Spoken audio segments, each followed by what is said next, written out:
नमस्कार, मैं हूं आफ्ताब आलम। स्वागत है आपका हमारे चैनल पर। अभी मैं मौजूद हूं Ehtesham oral and dental clinic पर। अभी हमारे साथ मौजूद हैं डॉक्टर एहतशाम साहब। सबसे पहले तो स्वागत है आपका हमारे चैनल पर। बहुत बहुत शुक्रिया आपका। और इनसे हम डेंटल से जुड़ी हुई यानी ओरल हाइजीनिक से जुड़ी हुई तमाम छोटी बड़ी बातें करेंगे, क्योंकि जहाँ तक अगर देखा जाए और बात किया जाए अगर डेंटल से रिलेटेड, तो जब हम यूथ होते हैं, जब हम जवान होते हैं, तो अपने दांतों को लेकर के उनकी अहमियत नहीं समझते हैं। जब धीरे धीरे उम्र बीतता हुआ चला जाता है, तब बाद में हमें एहसास होता है कि हमने जवानी में अपने दांतों के साथ क्या किया। तो एक बात बताइए, दांतों के प्रिकॉशन के लिए, ख़ास करके अपने दांतों को सुरक्षित रखने के लिए अभी से ही किन किन चीज़ों से हमें बचना चाहिए? सबसे पहले तो दांत को हमें दिन में 2 बार साफ़ करना चाहिए। एक बार दिन में, एक बार सोते समय में। इससे क्या होता है कि जो मुंह में जो भी हम लोग कुछ खाते पीते हैं उसकी सफाई होती रहती है, जो दांत से नहीं चिपकता है। और दांत में खाना चिपकने की वजह से ही हमारे दांत में कैरीज लगती है। तो सबसे इम्पॉर्टेंट है कि हम दांत का ब्रशिंग किस तरह से करते हैं। हमें एक बार सुबह में उठकर ब्रश करना है, एक बार रात में सोने से पहले ब्रश करना है। ये सब यंग जनरेशन और जो भी लोग अपना डेली रूटीन मेंटेन करते हैं उसमें ये चीज़ मेंटेन होना चाहिए। उसके बाद हमें ये ध्यान रखना है कि आजकल खाने में जो है वो किस तरह का फूड आइटम हम लोग ले रहे हैं, उस पर भी डिपेंड करता है कि हम कैसा डाइट ले रहे हैं, क्या हमारा खाना है। उस पर भी डिपेंड करता है कि हमारा दांत जो है ज़्यादा कीड़ा लगने वाला है या उससे हम कैसे बचेंगे।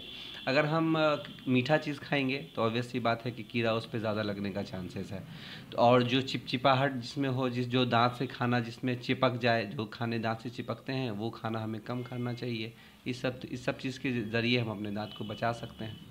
अपने टीथ को स्ट्रॉन्ग करने के लिए कौन से उपाय, कौन से तरीके अपनाने चाहिए? देखिए, दांत को मजबूत बनाने के लिए तो सबसे मेन है कि मसूड़ा आपका मजबूत होना चाहिए। तो मसूड़े को मजबूत करने के लिए हमें हेल्दी डाइट लेना ज़रूरी है। जैसे कि हमें खाने में कैल्शियम, विटामिन्स अगर अच्छे से मिल रहा है, अगर अगर कोई भी आदमी माल नरिश्ड नहीं है तो वो उनके दांत में कोई प्रॉब्लम नहीं आएगा। अगर वो रेगुलर डॉक्टर्स के पास जा रहे हैं, डेंटल डॉक्टर के पास अगर जाकर विज़िट करते हैं 6 महीने में, 3 महीने में अगर अपने दांत को रेगुलर चेकअप करवाते हैं, तो उनसे ज़रूरी है कि उनका दांत जो है मजबूत रहेगा, हेल्दी रहेगा। कोई भी प्रॉब्लम आने से पहले डॉक्टर्स अच्छे से समझ जाते हैं कि आपके दांतों में कीड़ा लग रहा है या वो ज़्यादा बढ़ने की तरफ है, तो वो दांत को बचाने की कोशिश करते हैं। आप कितने सालों से मतलब सर्विस दे रहे हैं यहाँ डेंटल क्लिनिक? देखिए, ये क्लिनिक हमारा 2015 में जुलाई में स्टार्ट हो गया था। 2015 के बाद अभी तक ये सेवा मैं प्रदान कर रहा हूँ अपने दरभंगा के लोगों को। और ये मेरा ये मानना है कि ये सर्विस कंटिन्यू रहेगी इंशाल्लाह। आगे भी काम करते रहेंगे इसी तरह से। इस क्लिनिक से बहुत सारे पेशेंट सेटिस्फाइड होकर गए हैं। हमारा क्लिनिक हमेशा लोगों के लिए अच्छी फैसिलिटी के लिए जाने जाते हैं, अच्छे कामों के लिए हैं। हम हमेशा चाहते हैं कि हमारे पेशेंट को कोई प्रॉब्लम ना हो, किसी ठगी का सामना ना करना पड़े।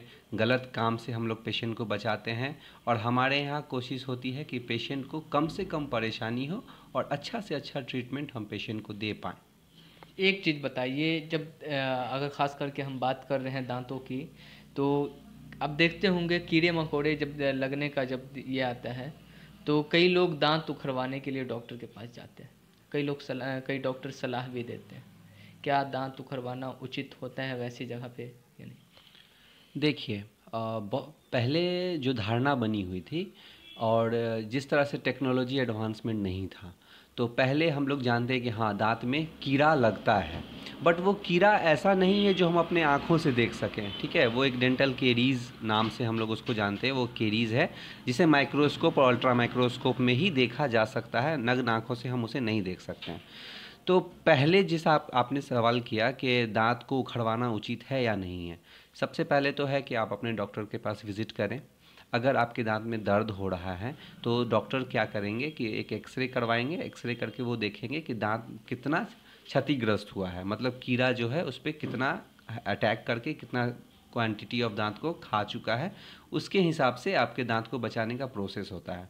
उस प्रोसेस को हम लोग बोलते हैं रूट कैनाल ट्रीटमेंट, ठीक है, आरसीटी के नाम से जानते हैं हम लोग।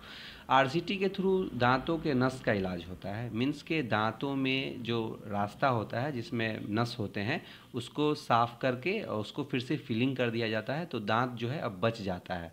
अगर ऐसा नहीं है कि अगर हमें दांत में अगर दर्द है तो ये ज़रूरी नहीं है कि अब दांत को निकलवाया ही जाए या निकालना ही एकमात्र सॉल्यूशन है, क्योंकि दांत निकालने के बाद फिर तो परमानेंट दांत अगर है हमारे पास तो वो आने को है नहीं, क्योंकि बच्चे का दांत है निकल जाता है तो चलिए दूध के दांत है वो फिर से आ जाएंगे।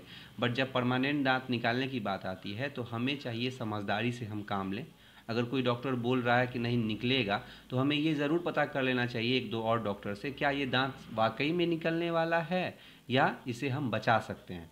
तो एक प्रोसेस जो मैंने बताया, मतलब दांतों को बचाना पहली प्राथमिकता होनी चाहिए। हाँ, अब तो मैं ये मानता हूँ कि अब 80% केसेस को हम लोग कोशिश करते हैं कि बचाने का कोशिश करते हैं, ताकि लोग जो हैं पब्लिक वो जाने कि नहीं डॉक्टर साहब अगर बोल रहे हैं बचाना तो वो एक सही मतलब तरीका है जिससे हम दांत को बचा सकते हैं। अगर दांत का अगर दर्द है और वो दांत की अगर आरसीटी करवाते हैं, रूट कैनाल कराते हैं, तो दांत बच जाएगा उनका, उनको दांत निकलवाने की भी ज़रूरत नहीं है, दांत रह भी जाएगी और उससे आप कुछ खा पी सकते हैं आराम से।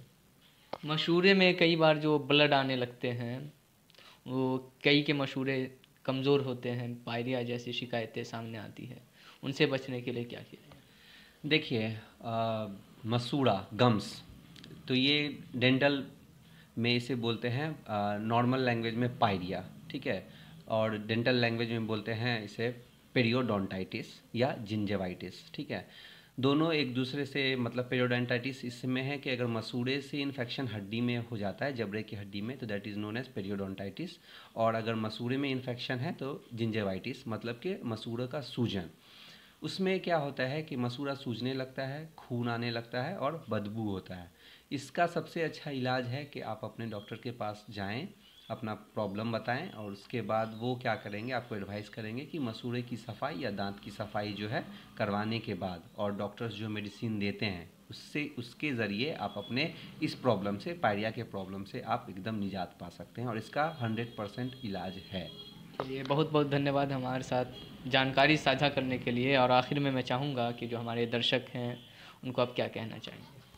मैं दर्शक से यही बोलना चाहूँगा इस चैनल के थ्रू कि आप जब भी कोई प्रॉब्लम होता है तो हमेशा हम लोग कोशिश करते हैं कि जनरल फिजिशियन से दिखाएं। ठीक उसी तरह मुंह में अगर आपके साथ कोई भी तरह का प्रॉब्लम आता है, किसी भी तरह का प्रॉब्लम आता है, छोटा सा दर्द होता है, गांठ बनता है, तो हमें उसे इग्नोर नहीं करना चाहिए। हमें कोशिश करना चाहिए कि किसी अपने नज़दीकी डेंटिस्ट से जाकर मिलें। अगर कोई नहीं है, नहीं मिल पा रहे हैं, तो आप आपके चैनल के थ्रू, हमारे कॉन्टैक्ट नंबर के थ्रू हमसे फ्री एडवाइस कॉलिंग पे ले सकते हैं, जिसमें हम उनको फ्री में एडवाइस दे दिया करेंगे। और अगर वो चाहेंगे हमसे मिलना तो वो अपना अपॉइंटमेंट भी बुक करवा सकते हैं, क्लिनिक पे आके अपॉइंटमेंट ले लेंगे। मैं उन्हें देखकर बता दूंगा क्या प्रॉब्लम है, क्योंकि एक छोटा सा नज़रअंदाज करना एक छोटी बीमारी को एक बड़ी बीमारी में बदल सकती है। क्योंकि हम लोग जानते हैं कि मुंह का जो गांठ होता है वो जा कर के कैंसर का रूप ले लेता है। बट अगर हम किसी डॉक्टर से रेगुलर कंसल्टेंसी लेते हैं, चेकअप करवाते हैं, तो हम एक बड़ी बीमारी से होने से अपने आप को बचा पाएंगे। इसलिए मैं हमेशा बोलूँगा और सारे दर्शकों को ये बोलना चाहूँगा कि वो कभी भी डेंटिस्ट के पास जाने से नहीं डरें। अगर आप एक अच्छे डेंटिस्ट से इलाज लेते हैं तो वो कभी भी आपको गलत काम नहीं करके बताएंगे, और जो बीमारी है वो उससे आपको ज़रूर निजात मिलेगा और आपको जल्द से जल्द कोशिश करेंगे वो कि आप ठीक हो जाएं। और अपने दांत को स्वस्थ रखना चाहिए, हमें 2 बार ब्रश करना चाहिए मैं बोलूँगा। अपने मुंह में किसी तरह का छाला होता है तो उसे नज़रअंदाज नहीं करना चाहिए, डॉक्टर को दिखाना चाहिए ताकि वो कोई और बीमारी का रूप ना ले। चलिए, बहुत बहुत धन्यवाद। तो ये थे डॉक्टर एहतसाम साहब, और अभी हम मौजूद हैं इनकी क्लिनिक पर। जैसा कि मैं आपको बता दूं कि लहरिया सराय पोस्ट ऑफिस के निकट इनकी क्लिनिक है और यहाँ पे पिछले 10 सालों से ये सेवा दे रहे हैं। तो फिर मिलते हैं हम आपसे अगली वीडियो में। इसी प्रकार की हम तमाम छोटी बड़ी जानकारियाँ आप तक पहुँचाते रहेंगे। आप हमारे साथ इसी प्रकार से जुड़े रहें। अगर अभी तक आपने हमारे चैनल को सब्सक्राइब नहीं किया है तो चैनल को सब्सक्राइब कर लें, वीडियो को लाइक करें, ज़्यादा से ज़्यादा शेयर करें। धन्यवाद।